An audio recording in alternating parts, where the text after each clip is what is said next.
Now, Oregon's quarterback Marcus Mariota is a very talented player, and there's been a lot of talk about him last year and entering the 2014 season. Let's break down the coach's tape to see what the buzz is all about coming out of the Pacific Northwest. Oregon's quarterback Marcus Mariota has a lot of physical traits that has NFL scouts salivating, but one attribute that people question the most about his game was his arm strength, which I think is the furthest from the truth. Here versus Oregon State, you're going to see a series of throws that debunk that myth. The first throw is off of play action and a half rollout. Mariota gets his shoulder square and launches a pass that travels 50 yards in the air that hits Josh Huff in stride for a big gain. The reason why this was impressive is because Mariota doesn't really set his feet and drop the football, but he does show good hip torque and smooth throwing mechanics, which also equates to throwing power.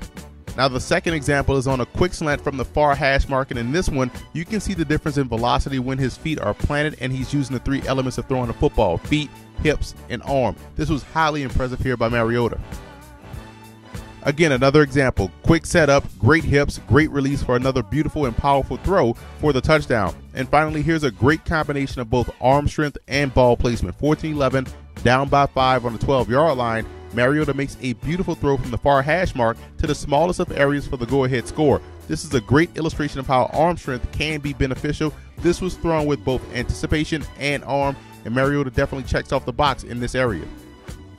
In today's game, your quarterback has to be able to move. As the defensive ends and linebackers get faster, so has the need for your quarterback to be an athlete. This is another area of Mariota's game where he excels. At 6'4", 215 pounds, Mariota runs with great acceleration and body control. And if I had to compare his running style to someone, it would be Colin Kaepernick of the San Francisco 49ers. This type of athleticism gives you all sorts of options as an offensive coordinator. It also means that you're never in a bad play because of your quarterback's ability to create something out of nothing. And you can see that here on this pass play on first down against Oregon State. Mariota is able to avoid 2 sack attempts by defensive linemen to fire a strike on the sideline for the first down. That's something that you can't coach. You either get out of bed with that or you don't. Now, where Mariota has to get better is at seeing the field. Right now, he's missing big opportunities in the passing game. And right here, pre-snap, Oregon State is showing 2-man. So as a quarterback, you already know that in this situation, any crossers or in and out breaking routes are your friend. So as we run the tape, let's stop it right here. You can see that it's not 2-man, but a traditional 2-deep coverage, which tells you the boys are down the seam in between the linebacker and the safety, and down the sideline in the hole between the cornerback and the safety. Now, as you can see, Mariota's back foot is planted, and there's a chance to drop the football in the bucket at the bottom of the screen, but he decides to take off and run for the first down, but gets stopped short. From the end zone cam, you can see that his mind was clearly made up before the snap, and that can't happen if he wants to succeed at the next level on a consistent basis. Now, later on in the game, here's another example. It's 3rd and 17, and Oregon State is showing cover 3 with 5 underneath. Now, let's freeze it right here.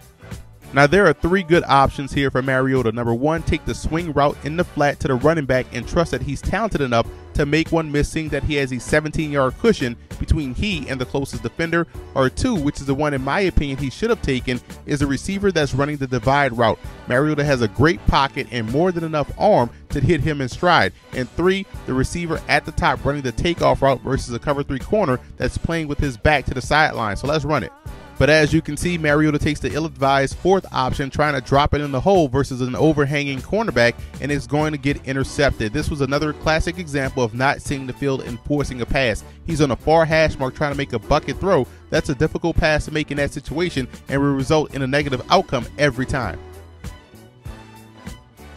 But I will say this, when it mattered the most, Mariota was able to play well down the stretch in this game versus Oregon State, seeing the field better, being decisive in his actions, taking calculated risks, and moving the chains with a combination of his legs as well as with his arm, ultimately leading to the game-winning touchdown pass to Josh Huff. So as you can see, there's more than enough to work with here with Mariota. The thing that you want to see improvement in 2014, you want to see the growth in the following areas: anticipation, accuracy, and field vision. If those 3 things improve significantly, he could find himself going very early in the draft.